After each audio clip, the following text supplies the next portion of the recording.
네, 오늘 순서는 재테크에 대해서 그러니까 뭐 뉴스로 통해서 보는 경제와 함께 또 돈을 어떻게 잘 모을 수 있는지 네. 팁까지 알아보는 시간 준비되어 있습니다. 네, 교보 FMG의 김성원 매니저 그리고 미래에셋 투자교육연구소의 윤지선 연구위원과 함께하겠습니다. 어서 오세요. 안녕하세요. 네, 안녕하세요. 본격적인 얘기를 나눠볼 텐데 그럼 오늘 어떤 얘기부터 시작할까요? 저희가 좀 특별한 방송이잖아요. 그래서 네. 저희 시청자분들을 위해서 다른 재테크 전문가들이 얘기할 수 있는 내용들 말고요. 네. 다른 방송에서 전혀 볼 수 없는 얘기를 한번 해볼까 합니다. 환율에 관한 얘기입니다. 다른 방송에도 했는데 갑자기 주제 나오니까 김이 팍 새는데. 이게 왜냐하면 네. 똑같은 주제라도 네. 우리가 어떻게 적용하는지를 디테일을 얘기하는 데는 잘 없을 거예요. 아. 기대해 주셔도 되겠습니다. 그래요? 네. 그럼 한번 기대해 봅시다. 이렇게까지 말씀해 주시니까 정말 기대가 되는데 네. 환율 주제로 오늘 어떤 말씀해 주실 건데요? 네. 우리 선혜 씨는 환율을 일상생활에 체크해 볼 때가 언제쯤 있을까요? 여행 갈 때요. 여행 갈 때요.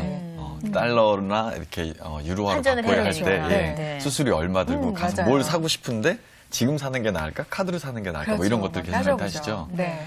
저희 시청자분들도 그런 거 많이 체크하실 텐데요. 네. 오늘은 재테크에 관한 얘기니까 우리가 소위 가지고 있는 펀드들 중에서 해외 투자 자산에 투자하는 펀드들을 대개 해외 펀드라고 합니다. 그런데 그 중에서 두 가지로 나누어 볼 수 있는데 역외 펀드가 있고 또 역내 펀드가 있는데 그 두 가지가 환율이 어떤 영향을 미치게 되는지를 우리나라 시장을 통해서 한번 확인을 해보도록 하겠습니다. 네. 역외 펀드 그리고 역내 펀드 이런 거는 사실 금융 전문가들에게나 해당되는 말일 거라 생각을 할 텐데 이게 좀 쉽게 풀면은 일반인들하고도 많이 연관되는 얘기 아닐까요? 그거부터 좀 설명을 해주시죠. 그러니까 역내 역에 뭐 이렇게 나눈 네. 거를 되게 복잡하게 설명할 수 있는데요. 네. 그러니까 정말 쉽게 알아들으려면 우리가 여행을 가는데요. 네. 예를 들어 미국을 가요.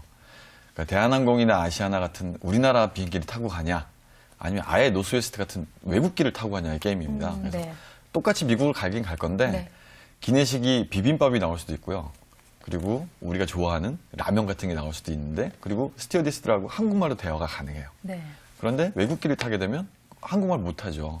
그리고 그들의 식성에 맞는 식단이 나오게 되는 거죠. 네. 결국 귀착은 미국이 할 겁니다. 네. 그러니까 똑같은 거죠. 투자 대상과 투자 자산을 해외에다 두고 있는데 우리나라 우리 운용사가 만들어낸 상품으로 원화로 투자하는 것을 역외 펀드, 역내 펀드라고 하고요. 네. 근데 원래 우리나라 상품이 아니에요. 외국 운용사가 만들어놓은 상품이고 그 상품을 한국 사람들에게 야 너희들도 살래? 들어올래? 하고 네. 그 기회를 준 것뿐이고요. 그들의 자산에 들어가서 그들의 돈으로 그들이 투자하는 겁니다. 그래서 가장 크게 다른 것은 원화로 투자되느냐 달러로 투자되느냐 이 네. 게임입니다. 그럼 얼핏 생각할 때는 아무래도 역내 펀드보다는 해외 펀드나 역외 펀드가 환율하고 밀접하게 관계가 있을 것 같은데 어때요? 그러니까 우리가 그런 거를 이제 뭐가 영향을 미친다를 네. 얘기하기 전에 그럼 우리 시장에 어떻게 적용되는가를 좀 보면 재밌을 것 같아요. 네. 예를 들어서 1달러가 1,000원입니다. 1,000원일 네. 때 어떤 종목을 달러로 투자한 사람이 1,000원의 종목을 샀어요. 근데 그 종목이 별로 소기의 성과가 나지 않고 1,000원에서 들락날락 하고 있는데 환율이 딱 빠져서 500원이 됐어요. 네. 그럼 이 투자자는 가차없이 팔 수 있습니다. 왜냐하면 나는 처음에 1달러로 1,000원을 바꿔서 투자했잖아요. 근데 이제 1,000원을 환매하면 1,000원으로 2달러를 살 수 있는 거예요. 네. 그러니까 나는 원래 달러로 투자했거든요. 네. 외국인 입장에서 보면. 네. 그러니까 종목의 등락은 없는데 환율이 단지 그러니까 원화 강세가 네. 됐기 때문에 돈 가지고 갈 수 있는 거잖아요. 네. 예를 들면 우리 김정일 국방위원장이 사망했잖아요. 네. 그 코스피 시장에 들어갔던 외국인 투자자가 돈을 다 빼나간다고 불안하다고 그랬어요. 세계의 화약고라 불리는 몇 개의 지역 중에서 네. 우리는 잘 인식하지 못하지만 네. 남한과 북한의 관계를 되게 네. 위험한 관계를 보는 투자자들이 많거든요. 네. 그렇죠. 근데 그들은 그렇잖아도 좀 하이 리스크 하이 리턴이라는 생각을 갖고 있었겠죠. 위험한데 투자해 놨다가 불안하니까 빨리 빼서 이제 가고 싶은 거예요. 돈을 뺐어요. 네. 그러니까 어떻게 해야 되죠? 달러 다시 바꿔야 되죠, 그들은. 네. 그러니까 그날 환율이 어떻게 됐습니까? 엄청나게 올라갔죠. 올라갔죠. 네. 우리 입장에서는 걔들은 싸게 그러니까 수요가 쫙 몰리니까 올라가게 되는 거잖아요. 네. 그래서 그 게임을 우리가 이제 반대로 나가서 하는 겁니다. 그래서 역외 펀드는 걔들 돈 가지고 하니까 네. 달러 가지고 하니까 투자했을 때 뺄 때보다 종목의 주식 그 가격만 신경 쓰면 되는 것이 아니고 환율에도 지대한 관심을 좀 가지고 있어야 하고 우리 시청자분들 그럼 그걸 언제 내가 가정일 하면서 신경 쓸 수 있느냐? 네. 전화 있지 않습니까? 나의 펀드 매니저에게 어떻게 해야 되냐고 알려달라고 네. 하시고 네. 매일 보내달라고 하시고 뉴스레터 계속 받으시면 네. 네. 체크를 주기적으로 하실 수 있거든요. 네. 환율이 오늘 확 올랐다가 내일 확 떨어졌다 이런 데는 잘 없거든요. 네.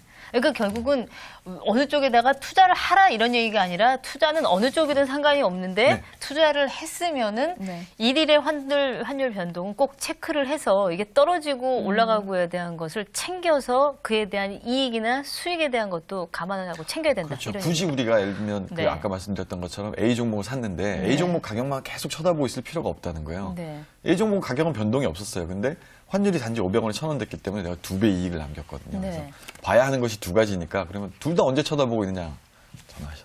어떻게 되냐고. 아, 근데 사실은 이렇게 네. 말씀을 하셔도 이게 주식하고 환율하고 두 가지 동시에 생각하기는 일반인들이 쉽진 않지 않아요? 쉽지 않죠. 그렇죠. 예. 그럼 장기적으로 보시면 어떻게 봐야 되냐면은 네. 자기 투자 기간을 생각하시는 게 좋아요. 예를 들어 얼마 전에 뭐 브라질 국채가 많이 팔렸거든요. 네. 우리나라에서 1조 4천억 원치 예. 팔렸는데 브라질 국채 같은 경우 10년 만기로 사셨단 말이죠.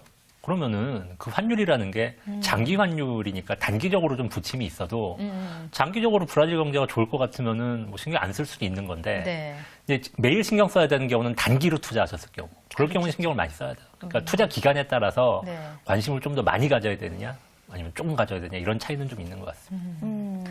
그럴 수 있겠네요. 이 나라를 선택한 이게 환율이냐 아니면 유로 환야에 네. 대한 문제도 역시 그 지정학적인 거 아니면 그 경제 상황을 다 고려해서 해야 되는 거기 때문에 쉽게 오르락내리락 하는 것뿐만 아니라 경제 전반의 상황을 좀 알아야 되는 건 아니에요. 맞습니다. 그리고 실제로 그러니까 우리가 뭐 그런 걸 다 언제 아느냐가 문제잖아요. 근데 네.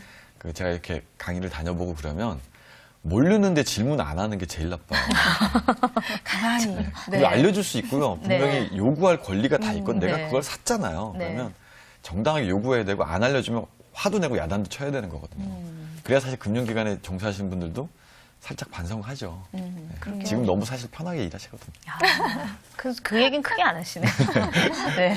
일반 가게 이 네. 재테크를 할 때 환율을 이용한다는 거는 조금 많은 분들 이렇게 신선하게 들으셨을 것 같아요. 정말 오늘 특별한 내용인데요. 오늘 재테크할 때 그러면 환율 이용할 때 주의해야 될 점 정리해 주세요.